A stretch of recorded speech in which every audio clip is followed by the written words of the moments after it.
Hello po mga kamappers and welcome po dito sa panibagong video ng Manila Urban Fix. At ngayon ang pag-uusapan natin ay nabasa nyo at nakita nyo sa thumbnail at yun nga ay yung jersey namin na team namin na yun nga ang Streetwise Fix Gear. Actually, yung tunay na pangalan ng SWFG namin dati talaga, nag-start is Star Wars Fix Gear. As in Stars Wars, hindi Star Wars, hindi Star Wars, Stars Wars Fix Gear talaga yung tunay na or yung original name ng grupo namin rather. At ngayon parang makasimula pa lang ng pandemic, nagpalit na po yung Star Wars Fix Gear at naging Streetwise Fix Gear na po siya. Still, na-maintain niya pa rin yung SWFG, pero from Star Wars, naging Streetwise Fix Gear.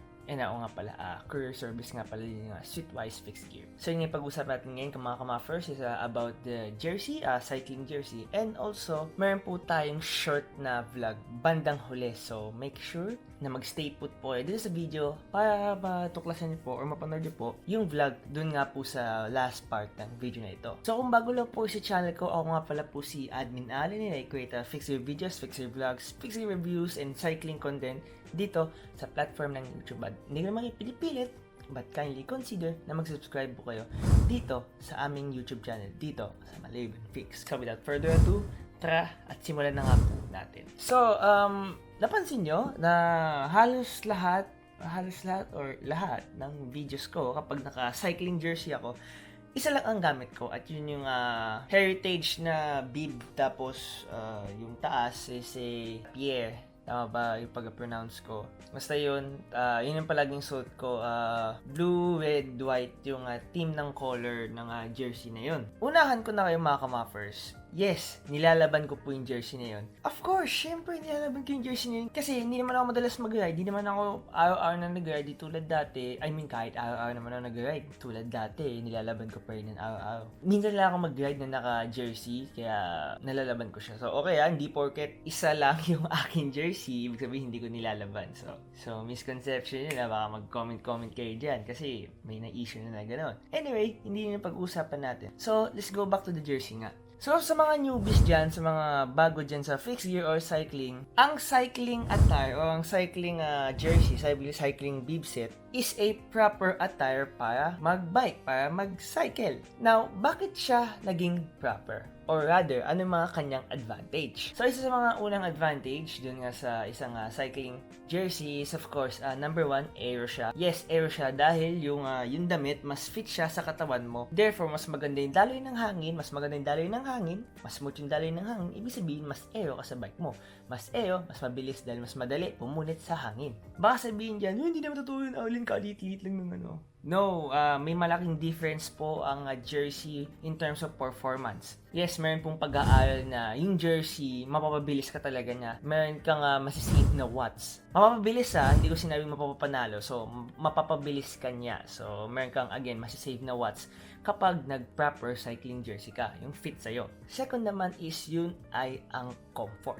Bakit ang comfort? Again, itong cycling jersey na to, I repeat, cycling jersey, para talaga sa pagbabike to, para talaga sa pagsacycle to. So, again, yung comfort, kuwang-kuwa niya dahil magalaw ang sport ng cycling or magalaw ang pagbabike. Kaya ang isa sa mga iniwasan or ginawa ng solusyon rather ng mga gumawa ng cycling jersey is yung parang yung pagka-less rub, diba? Yung pagka-less rub o kaya yung pagka-numb o kaya yung parang mga uneven na pagsikip sa katawan. Bibigyan ko kayo ng example, again nga, comfort, for example, yung sa singit, kapag naka-shorts ka, so masikip na shorts, may brief ka pa, ganun, kumakaskas yan sa singit, so it could lead to injuries, and of course, hindi siya comfortable. Hindi tulad ng cycling jersey, fit siya, and meron pa nga siyang minsan foam, meron pa nga minsan gel, kaya masarap siya sa katawan, mas fit siya, and of course, magkakaroon ng less injuries, such as rash, or yung yung grab, yung ganun. So, yung third and last na nakita kong advantage dito sa cycling jersey na to is no other than pogi po siya. Yes, pogi po siya tignan dahil again, bagay na bagay, mukha kang aero, mukha kang professional, pogi sa'yo tignan, sobrang solid, lalo na pag magandang design. And speaking of magandang design, pag-uusapan nga po natin yung bagong jersey ng Streetwise Fix Gear. So, tara tignan po natin. Wait, search ko pa sa phone. Hindi kasi nakasave sa phone. So, halongkatin ko pa sa GC.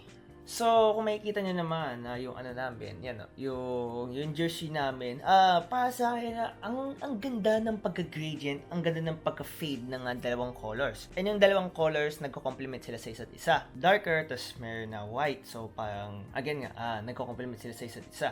Hindi sila yung parang naglalaban na parehas, light or parehas silang dark. No? Hindi sila naglalaban or nakahilo sa mata. Again, nagko-complement sila. So, yung kulay nito is parang dark blue. Dark blue siya. Yung upper, pati din yung lower. Then, yung bandang gitna is a white. So, again nga, ang ganda ng transition, ang pogi ng transition, ang ganda ng pag-gradient. Again, nagko-complement sila sa isa't isa. Tapos, ang pinaka gusto ko dito is yung logo ng Streetwise. Bakit pinaka gusto ko yung logo ng Streetwise? Dahil meron tayong mga tinatawag na color combination. At yung mga color combination nila ay masarap sa mata. At ito, color yellow or pagka-goldish na yellow. So, nag-stand out siya. Tapos complementary yung dalawang main colors mo. Boom!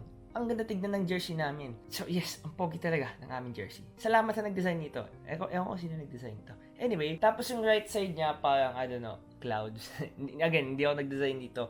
Pero ang pogi na nga pagka-design dito sa right shoulder and hanggang dito sa sleeve kasi parang naka-doodle art siya. Yun nga, naka-doodle art. Ang ganda tignan, sarap tignan sa mata. I really like it. Then puti yung dito sa left side. And then andun yung again, may logo din sa baba dito sa gilid ng legs namin.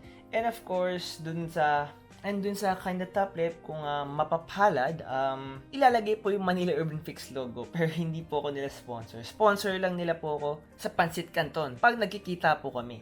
So anyway, tapos meron pa sa likod, prove them wrong. So yes, we're going to prove them wrong na yung mga nagda-doubt sa amin, yung mga sa nagmamaliit sa amin, we're going to prove them wrong na kayang-kaya namin kayo.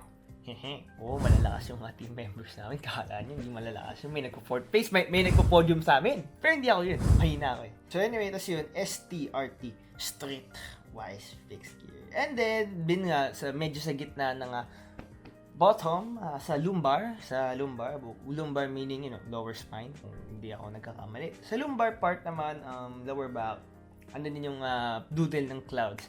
Ang clouds ata nito galing sa Naruto. So anyway po mga kamappers, yun lang po ang meron dito sa aming jersey. And of course, naman po natutunan dito sa quick and simple explanation sa jersey. And I hope na magustuhan niyo po yung vlog. At ito na po yung vlog. So as usual mga kamappers, ride because ride safe. At tandaan, wag po lalapit sa truck and bus. And of course, sumunod po kayo sa batas sabi ko. And mag-social distancing po rin po kayo kasi may COVID pa rin. Salamat guys. Enjoy sa vlog. Bye-bye. Actually, yung vlog na to kulitan lang. So, still, sa vlog. Bye-bye.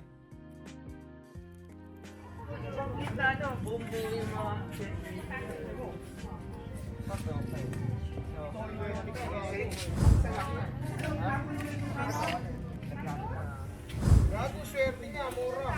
Sa akin, bili ko ng 25 yung camera pa. Ewan ko. 1.8 Gator. Kaso 23. Makasama niya si DJ.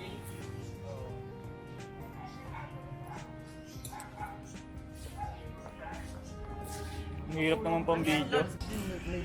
Ba't ka galit, tol? Hindi, nagsusukatan po kami. Tingnan natin. Ang laki kasi ng tiyan mo. Tingnan mo naman. Oh! Ito yung brasa mo. Parang dibdib ko na yun eh. Oh, ito pa.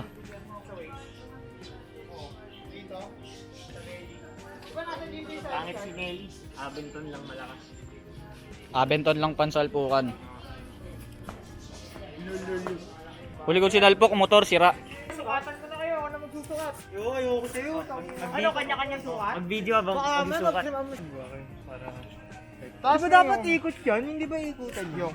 Nagkakalokohan pa nga mga buhok. Kapahaw na lang. Dos por dos oh. Hindi ka plywood. Relax mo. Kasiga ka. 40 natin, Jay. Sagad natin. 39 eh. 40. Bike ni Allen yan. Bike ni Allen. Maliit pa sa X-Dot, double X. Kay Carl muna pag-practice nyo yung damit ni Carl para makita. Mas maganda pag Ginagawa totoong mo. tao. Wala na, hindi nga namin ginagawa. Patingin yung zipper. Hanggang saan yung zipper? Hindi ba hanggang dito yun? Yung zipper? Hanggang saan ba yung zipper na gusto nyo? Hanggang dito ba? Nakasobra. Zipper nga, itanga dito. Tapos hanggang puson. Hanggang dito lang. Mabdol, wag hanggang dito. Suotin mo, suotin mo. Spring ka. Hanggang dito tayo. Hindi, Hanggang dito sa may, ganito hindi, lang. hanggang dito sa may, ano, hanggang dito. Kahit abot lang sana. Kasi tinutupi yun tol eh. Patay. Bakit mo tutupin? Tinutupi talaga yun. Tingnan mo yan, hindi mo kailangan po. Sakto yun, 48 ko extra small.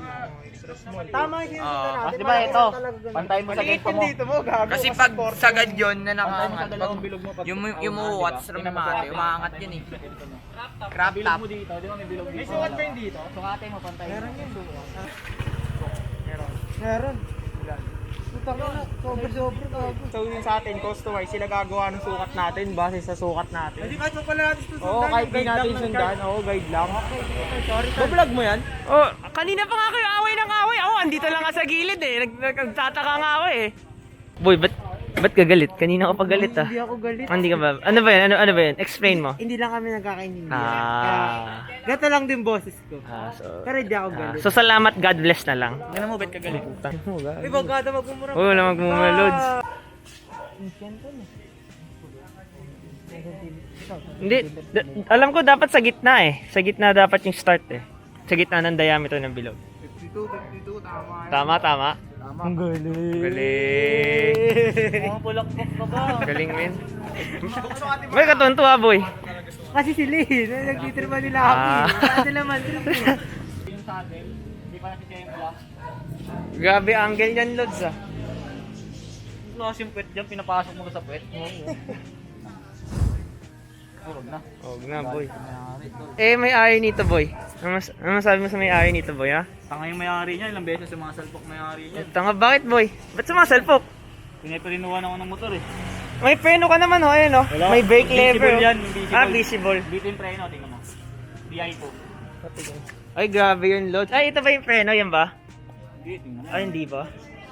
Ah, hindi ko makagalaw. Tindi, ah. Oh, boy. Ito talaga Ano yan? pinakamalupit, na-sample lang na to sa karera. Ay, we. Buhay na buhay, tingnan mo yung drop bar. Hindi, Bakit walang ano? Walang gasgas? Hindi ko alam kung tumabingi o pumasok eh. Ay, we. Pero walang okay na okay. Walang gasgas. Pero yung may-ari, muntik mamatay. Ay, magic yun, boy. Magic. Tol, tingnan mo. Naka-carbon seat post to. Ay, wow. Hindi ko alam, original ba? Oh, OEM, natanggal yung ano. Eh, boy, ano to? Ano to, boy? Ano to? Anong top cap to, boy?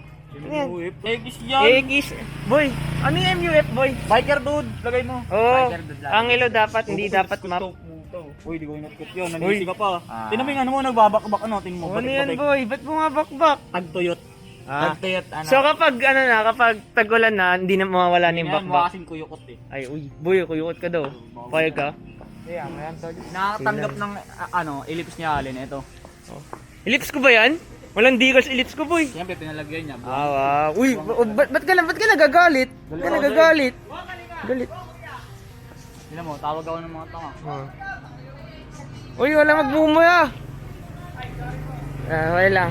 Ina-agree na helmet. Ano yan? Philippine Navy na go for gold. Ay, wow. Oh. Standard insurance. Pinakabigatin na bike dito. Naka gold chain. As tingnan mo. Si Nelly. Protection 100, oh. Protection 100. Lods, ano ginagawa niyo, Lods? Papalit kami ng drop bar. Ay, bakit? 36, 38 kasi yan yung akin. Size 40 lang. Cute size. Wow, cute ka ba? Oo. Uy, prove it. Ay, wow. Bastos ka. Cute ka ba? Tanggalin mo na ito mo. Tingnan mo naman. Kaghirap daw siya. Tol, pwede ba magbuluto pa ka tol? Pansit Canton. G? No G. Pwede ba? Gano'ng kaburat mga tropa mo? Tol, Ha? paluto kanton. Ah, tignan mo. Masagad. Titignan. Ano Oo. malulutang pasit kanton kung titignan mo? Hindi, kami nga bibili. Oo, kami bibili kayo magluto. Ah, o G lang, G. G. Uy, wag niyo kantonin si Lindon. Oo. Kapatid.